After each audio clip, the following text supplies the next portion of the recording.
I'm observing with the APM 20mm 100-degree eyepiece. The Andromeda galaxy is visible, is near the zenith. I've covered it's cold night, I've covered my finder scope with the hat that I have, so it will not get fogged. Condensation will not form on it. What I'm observing is the two dark lanes in the Andromeda galaxy, and to the left of it in this reflector telescope is a Dobsonian 300p flex tube curvature. And what I can say is that there is also a bridge of light visible to the Andromeda galaxy. The core is bright, it almost dazzles the eye. I can follow also the light of the halo of the galaxy to the top part, this direction, which means in the image is downward, and for several degrees, of course. And now I'm going to observe this with the Teleview Delos 21mm and compare the notes.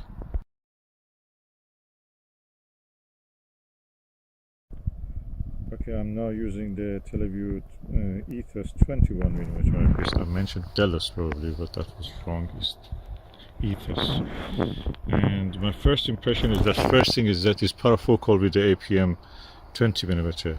Second thing is that when I looked through the eyepiece, the field of view was a slightly wider, magnification less. So because it's 1mm longer in focal length, the sky background was less dark, the contrast was a bit less, and the rest of the things were similar. I'm surprised. Surprise. This cost 3 times the price of the APM, and yet the view is similar. No, the APM was similar to this. I don't see much difference.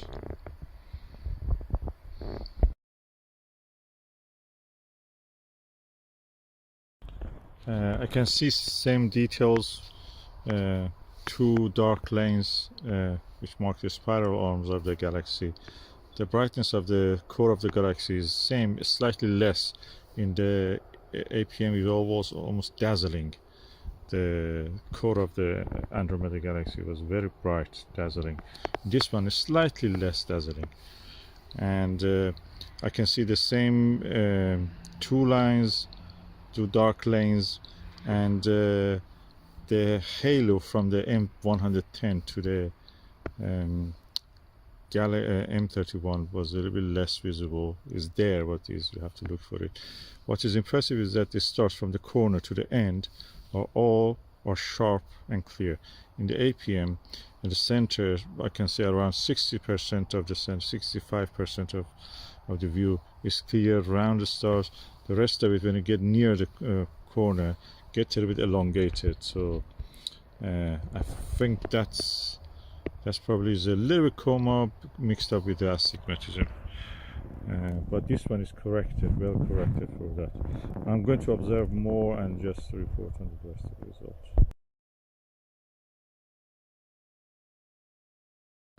Okay, I've quickly changed to the APM 20mm, and I can see now a lot of details in the M32 galaxy.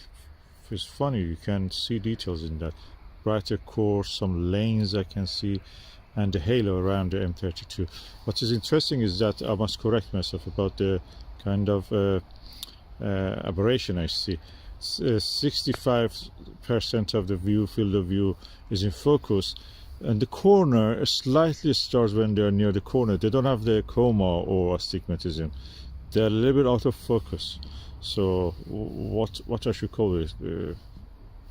I don't know, field curvature probably. It's a little bit, slightly, not much, out of focus.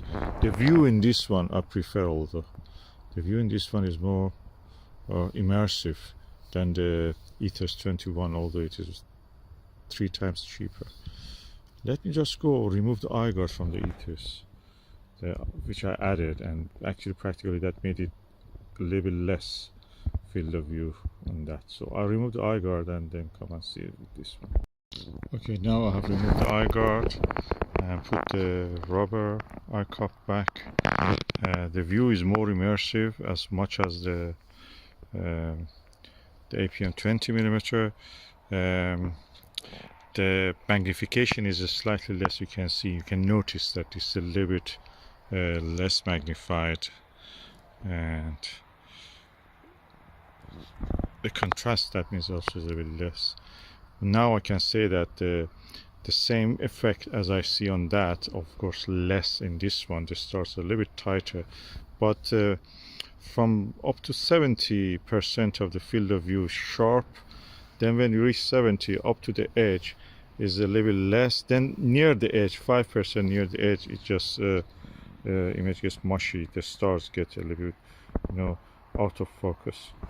So this slightly the image quality in that sense better, being everything in focus for most of the field of view, slightly better than the APM 20mm, and but because of the higher magnification in the APM, the contrast is better, the visibility, the clarity of the view is, that's what I prefer in that one. This is also good. It's tight, everything is round, the stars are round, pinpoint, very good, and yeah. I'm surprised the bridge of light I mentioned cannot be seen in any photograph. I can see it visually. Okay, again, I quickly change to the APM 20mm. I can say that the Ethos 21mm, I prefer the focal length of this one. 20mm means more contrast, but the 21mm Ethos has a neater and better image quality, I can say. The stars are tighter and cleaner. This one doesn't correct slightly coma which may exist in this telescope. I've not collimated it right away, but it was well collimated last night when I used it. And now with the Ethos, I can see that this really image is better, more comfortable. This one is more comfortable, I should say.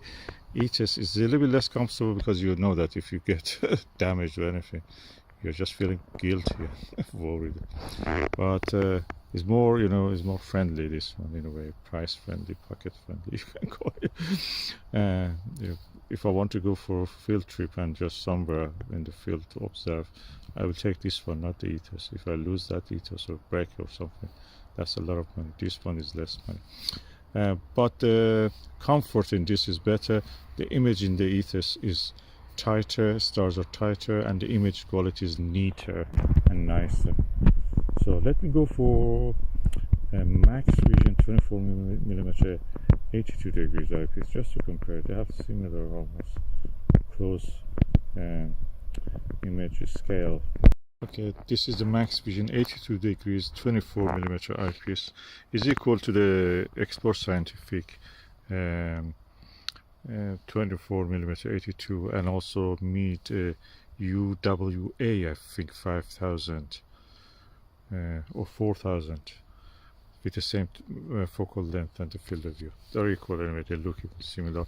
Export Scientific has a little bit different design on this outer part of the eyepiece. The rest of it is exactly the same. The image quality of this and the field of view and the neatness and tightness of the shape of the stars is very close to the Ethos. I must say this is really good, and you can see that, like the APM, the core of the Andromeda galaxy is very bright and dazzling. You can see the rest of the details, but the core is very bright. Wow.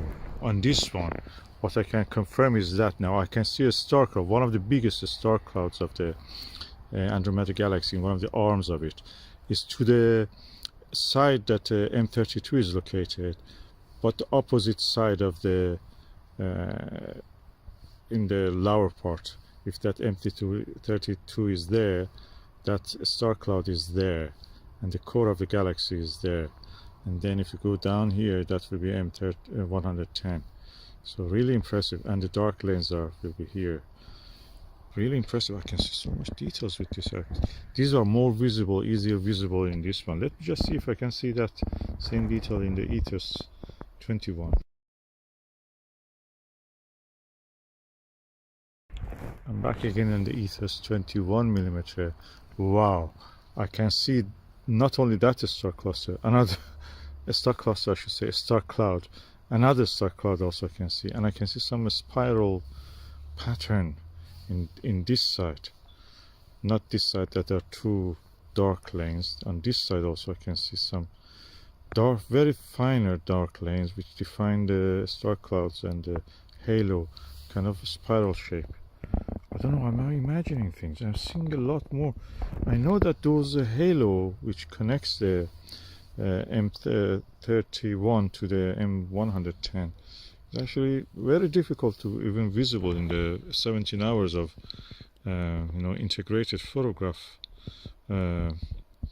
exposure time, but visually I can see that. That's easy. Yeah, wow, this is the closest thing to that to that Expo Scientific. Let me use the Nagler Tape 5 31mm. Just see how it is.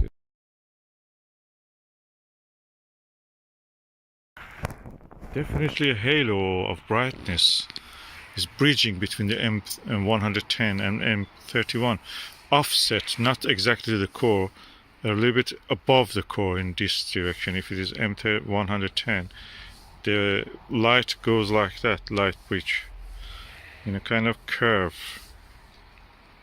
It's amazing. I can see these things. No photograph can show that as clear as this. Okay, this is the Teleview Nagler 31mm tape 5. Wow, that's image quality is this one. The field of view is bigger. I can see the extreme end of the galaxy's halo, and to the I see so much detail. My brain cannot really grasp all of that. It's only you can catch it probably in the photograph, but there's so much detail, so much dark lanes all over the place in the halo even. Not just two dark lanes here, all over the place. Is it because I'm familiar with the shape of it? I'm just imagining things, or no, they're there. I can see it. And two star clouds that I mentioned are here and there. They're completely visible. Now I can see it. And the halo from the M110 to the above the core of the galaxy is really clear, visible. Wow. Wow. M31 is huge. Very elongated. I never saw it like that. Thanks to my good sky, actually, I can see all of that.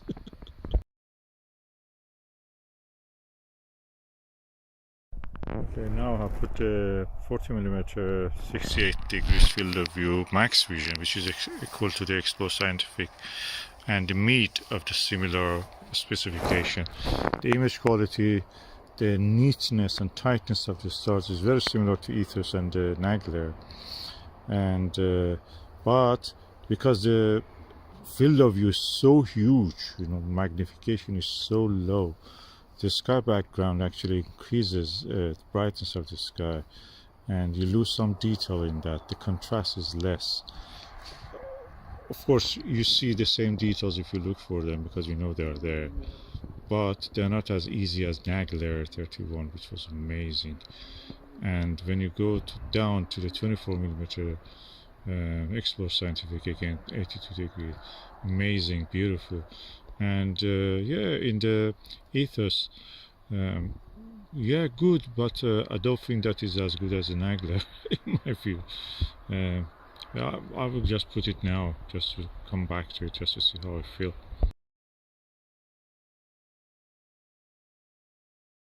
Okay, now back in the Ethos 21, I can say that on this target, which is M31, I prefer the Nagler 31 Tape 5 and also Max Vision Mid Expo Scientific 24mm 82 degrees. They're more, they have less magnification than this. I cannot get the whole galaxy or the parts that are visible there. They're there. You have to just move the telescope to see them. And yeah, I prefer those ones for this target, which is a very big target anyway. It's a very expansive and large target in the sky. Angular diameter of it is really huge. Let's just go for another target. Now I'm using again the same eyepiece, Teleview Ethos 21mm, looking at the double cluster Xi and Kappa Perseus, or Xi and H Perseus, yeah. And that's the double cluster. One of the double cluster parts has a series of stars which look a little bit slightly like an octopus, or you can say like the Egyptian symbol, like a tie.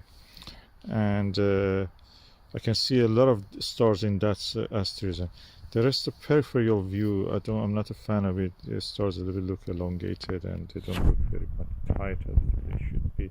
When you look at them, they're alright, but when you look at the center, the rest of the view is not as clear as it should be. It may be something from my eye, but that's my eye is a human eye. I suppose many people also have the same issues with their eyes. Our eyes is a little ball of camera obscura with a lens in front of it. And so let me just change it to Nagler and Max Vision 24mm just to see how it is. Okay, this is the Max Vision 2482 degrees equal to Explore Scientific and Meet eyepieces of the same focal length and field of view. The same problem with the peripheral elongation of the star. This is a very challenging target, this double cluster, but I can say that the numbers of the stars and the tightness and the focus of them in the ethers was better than this. I'm going now to change it to the Nagler 31. Wow, none of the problems that I mentioned with the ethers and the ethers 21 and the Max Vision 2482 doesn't exist in this. Peripheral vision is as clear as the center, the same tightness and neatness and numbers of the star as the ethers 21. So this is thumbs up for this Teleview Nagler 31. Is a good eyepiece.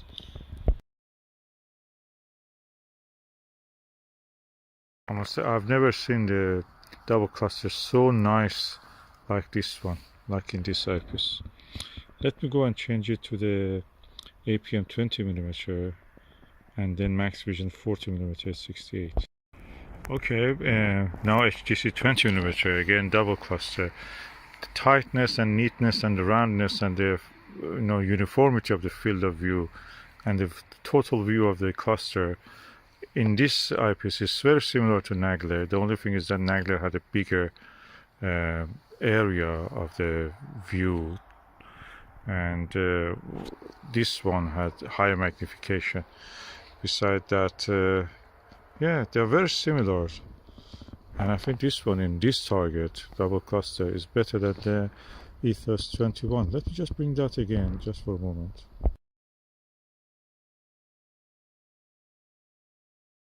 Okay, I'm now in the Ethos 21mm just to prove that, and I'm looking at the double cluster. The field of view is slightly wider than the 20mm APM, and the stars are tight, but the peripheral view has again that kind of extension of the shape of the stars. Which one I prefer? I think this is equal to APM, or APM has an edge on this target to the Ethos 21, to my eye, with this telescope.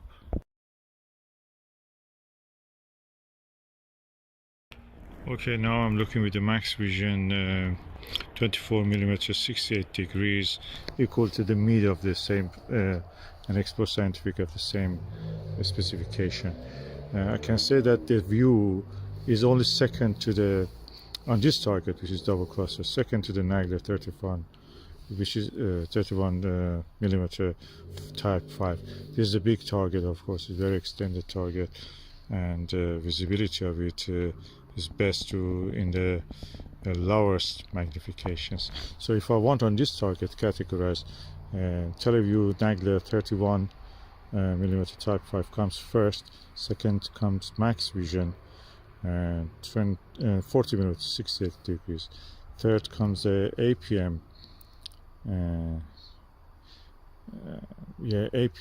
APM 20. I was thinking that should I say the Max Vision 24mm. Anyway, Max Vision 2mm also a little bit better or similar to the Ethos 21, which comes the last in this target. I'm surprised by that. Mom, I said that Nagler 31 is a good eyepiece. It's probably the best eyepiece in this range. The tap in this band, no field of view and magnification, and on these targets, extended targets, big targets.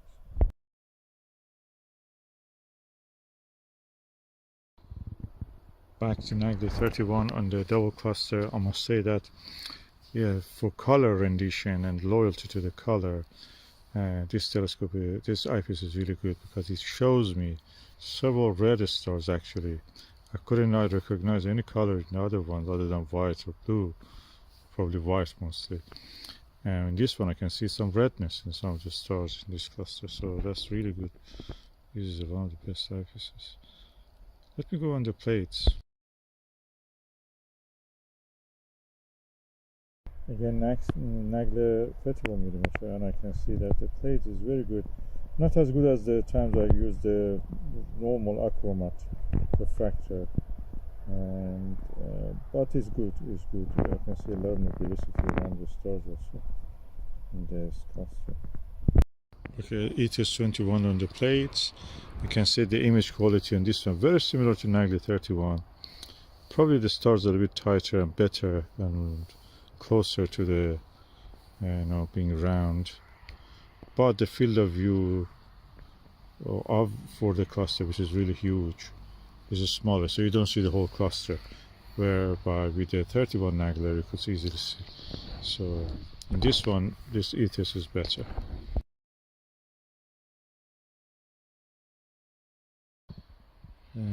Okay, the seeing has been a little bit deteriorated. There is a thin layer of haze in the sky, so all the details I could see back in the M31 are now invisible. M31 is yet there, but it's like a normal night. So nothing interesting for me, so I'm packing up and going.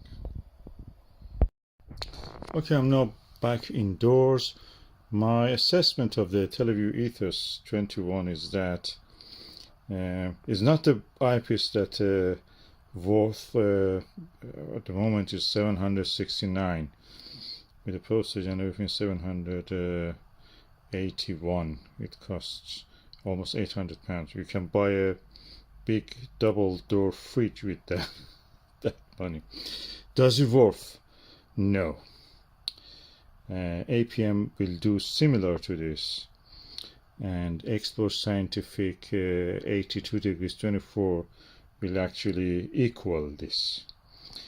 A better eyepiece than this and that Explore Scientific or Max Vision or Meet equal to this Max Vision 2482 is the Nagler, Teleview Nagler 31mm.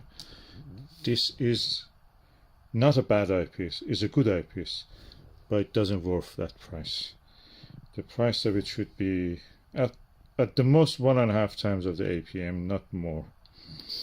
And it's quite heavy compared to that one. Definitely doesn't worth that much. Am I going to sell it? No.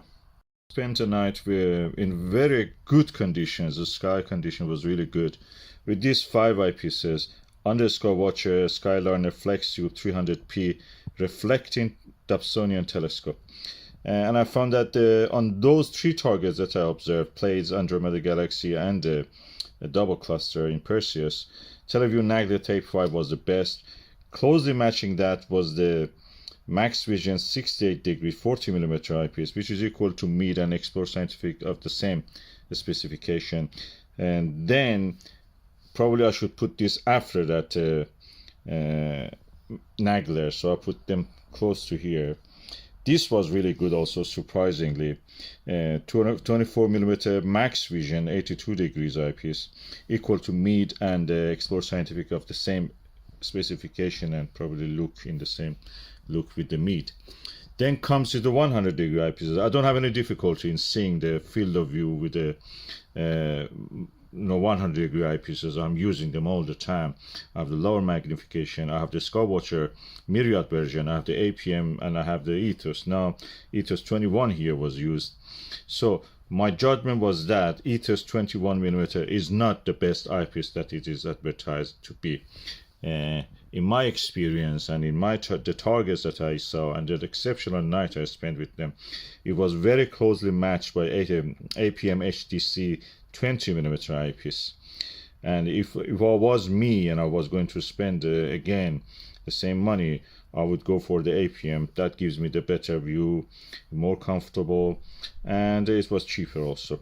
If I could find a Myriad, Skywatch Myriad 20mm one, I would definitely grab that instead of this one, but it's not available. You can buy it from AliExpress in China. That one, because you can actually rest your eye on it, is like this Max Vision ones. You can actually rest your eye on it and it gives a reference point for you. Ethos is not a bad eyepiece. Don't take me wrong. It's not a bad eyepiece, but it's not much different to what you can get with the APM or Myriad. And the performance on this ones and the comfort of viewing and everything was better in this series of eyepieces. So that comes to me the last, probably Ethos, because of the cost factor, comes the last also.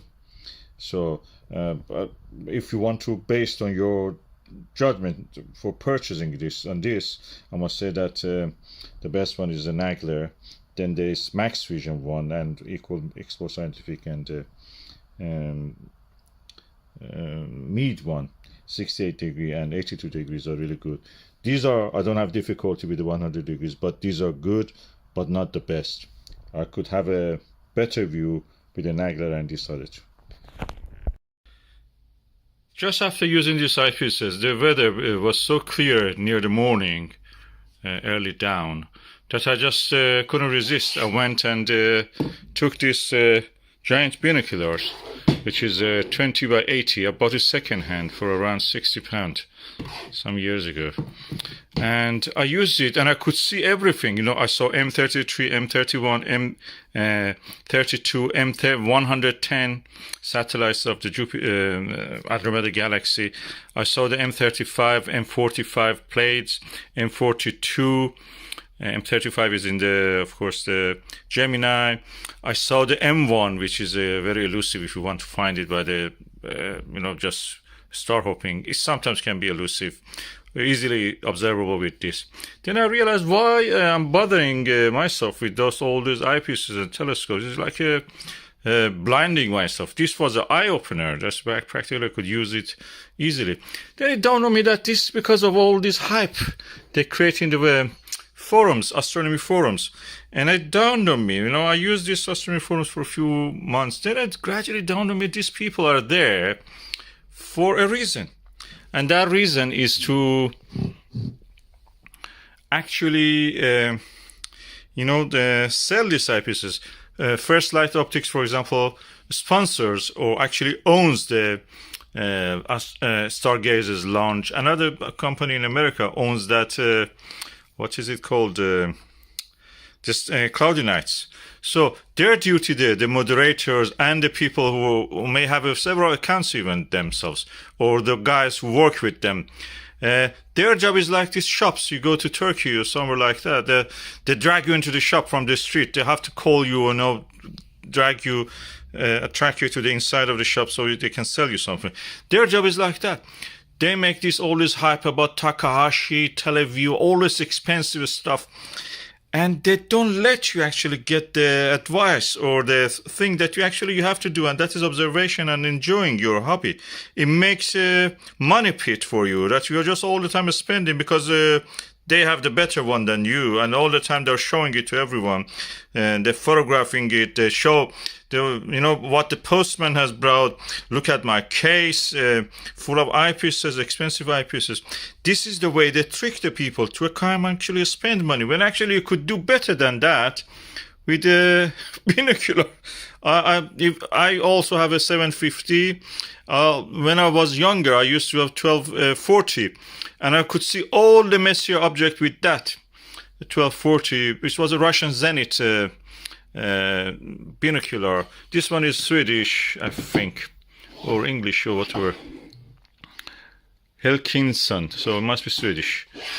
And I could do all of that. You know what I need with this? Just a sunbed so that I can lay down in it and hold this in my hand. If I want to, have a more restful experience, I just use a lighter one, a smaller one, 750. And that's it. That's all that you need.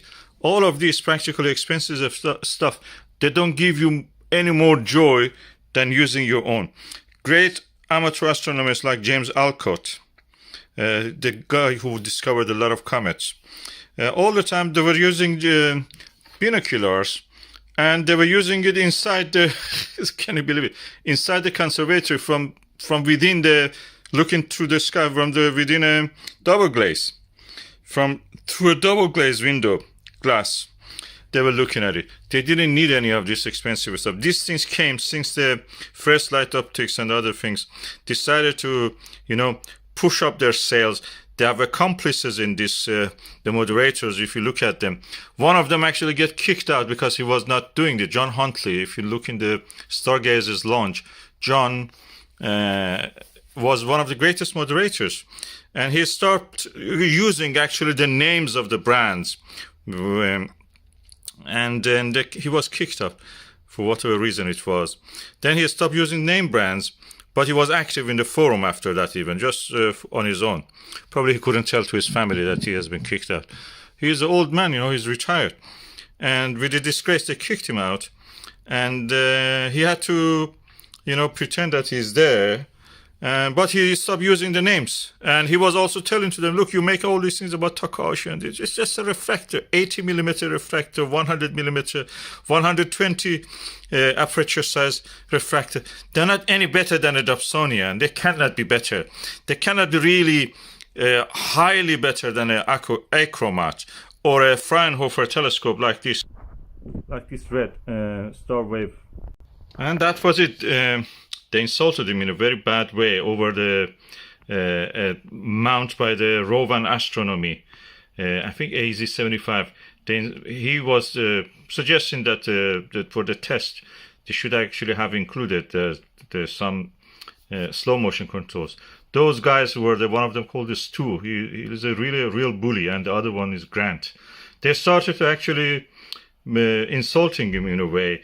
They chased him in his posts until really they mocked him as that, you're poor, you cannot afford these things. This kind of things, the behavior they do. And he has to give up, and I've not seen him for a while now. He's not active anymore, although he was a moderator in the past.